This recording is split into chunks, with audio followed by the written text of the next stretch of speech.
Angel Reese is the WNBA Player of the Week for the Eastern Conference, and these numbers are crazy. Let's look at the numbers. If you can hate on this stat line, that's a you problem. You don't love ball. It's a you problem because 19, 17, and 2, that's tough, especially for a person that everybody has claimed wasn't good. There were so many memes and so many videos and people gambling about her missed shots, so much of that, but she turned it around now.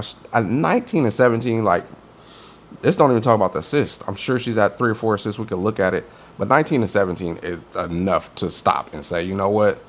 If I love basketball, I gotta respect what she's doing because she's balling. You're not gonna see this often. The 17 rebounds is the part that's just mind-boggling, and we gotta be honest, that's different. She is spectacular at it. And for the month of June, her true shooting percentage is 54%. So she's bringing up that shooting percentage, dominating on the boards, and now we're seeing the results. 19 and 17 is amazing. Here's a better look at the numbers. 19, it's 19.7. So nearly, if you round it up, she'd be at 20 and 17.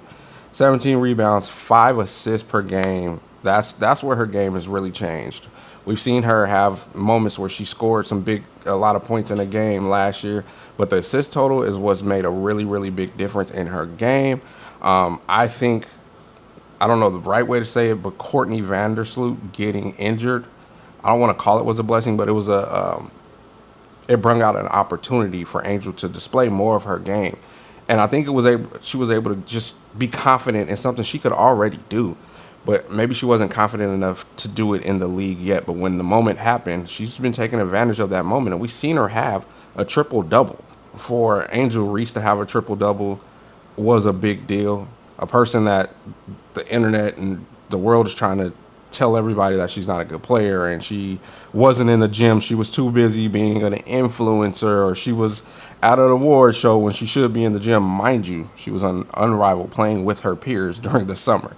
And speaking of Unrivaled, I think a lot of that helped her too with the assist part too, because Unrivaled was such a up-paced game. You have to be able to handle the ball to play in Unrivaled, and she was playing with arguably the best point guard in the WNBA, so you know she picked up a lot of ball handling and passing skills, just knowledge. Playing with the better point guard is going to make you have better vision as well. So Unrivaled really helped her out, in my opinion, too, to just build that confidence, because we've seen her in high school be a wing player and pass the ball a lot. And I think Unrivaled and then Courtney being injured helped her, threw her into this moment to where now she's able to unlock a new skill. So over the last couple games, she's had 24 and, where's the rebound? 16.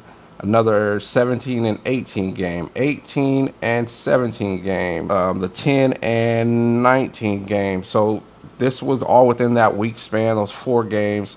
And it just went to show the brilliance and what she's been working on in the game she's developing and who the player is she's turning into.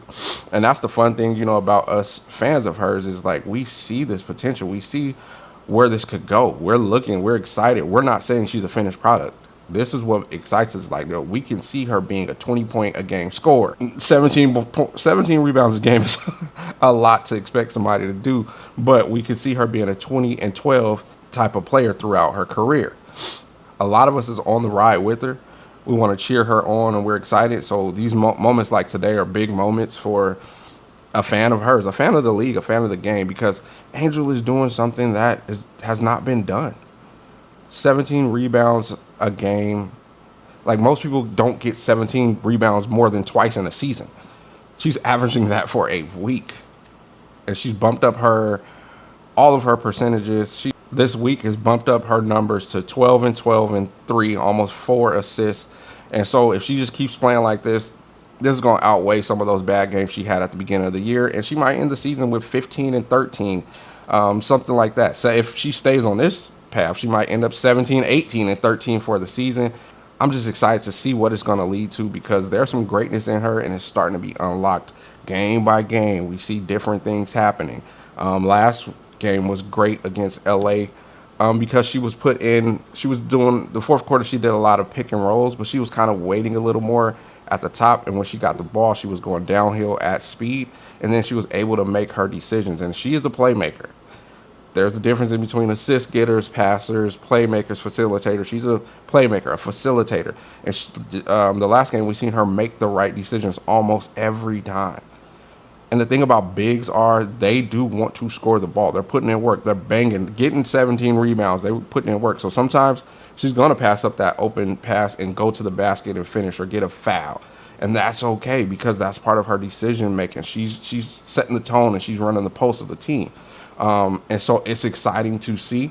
I know everybody's screaming, we need a point guard, we need a point guard, and we do, but I don't want to get that point guard that's going to take the ball out of Angel's hands. So if we get that point guard and they continue to run this high pick and roll where she can go down here and make the options, love it. Let's get that point guard. But for right now, it was working really good with double A. Her and double A were working really good in that pick and roll at the end of the game. And another thing, I don't know if a lot of people notice, but Haley, when she comes into the game, I know people are hard on her. She dribbles the air out the ball sometimes. Bro, her first read is always Angel. She's going to make sure she at least looks to see if she's open, or she's going to try to give it to Angel. I don't know if a lot of people pick up on that, but I started noticing that a couple games ago. And then last game, I was like, yeah, I see her. It's intentional. Like, Angel is her comfort. Like, she knows, hey, even if I make the mistake, Angel's not going to cut her eye at me. She knows me. She's being a big sister to me in the pros. I'm learning the pros, and Angel is being that player. So I do like when Haley comes in the game. Seems like the tension really goes more towards Angel. But this is a big moment to celebrate, especially she came out the blocks a little slow this year and had to get readjusted. I call it the sophomore slump. And some players in the NBA are that way. Some players don't start out the year great. It takes them 15 games to really get back in the flow of playing in the NBA. So I don't know if she's that type of player or if it was just that sophomore slump that we seen Rakia going through it. We seen Aaliyah Edwards. I just got an alert she's on the trading block now. We seen Caitlin Clark go through it. Cardosa, they go through it. So it might have just been that, but she's recovered from that slump or whatever it was, and she's on a tear, and the league should look out. And it's not just a selfish thing. I know those narratives out there too. She's a me person, which are crazy. I've debunked that on Twitter. You can go see. But the team is 2-1 within that week span, and they did not have Cardosa for 2 of those games, which Cardosa's the number 3 pick. The coach and the organization has come out and said she's their first option for the team. If you watch the player intros, Cardoso gets the last name call. She comes out last, all that stuff. So doing this without the star player, the head of the team, is incredible. She's scratching the surface on what could be and what will be. And we are super excited as a fan base. I'm a huge fan of Angel. I've been rocking with her since 2018. I think it was a slam game, one of those outside games. Juju was playing in that game. I know who Juju is because I'm from the West Coast. I seen this lanky kid with a whole bunch of swag and attitude, and her name was Angel Reese. And since then, man, I've been following her career all throughout college and now to the pros. And I knew this was coming, man. I want to see more and more of this. So I hope she keeps getting in the opportunities. I hope she keeps getting the opportunities to present her game like this. Man, we are super excited. Keep going, A5. I am AJ. Make sure you like and subscribe. This is my mic over here. Peace.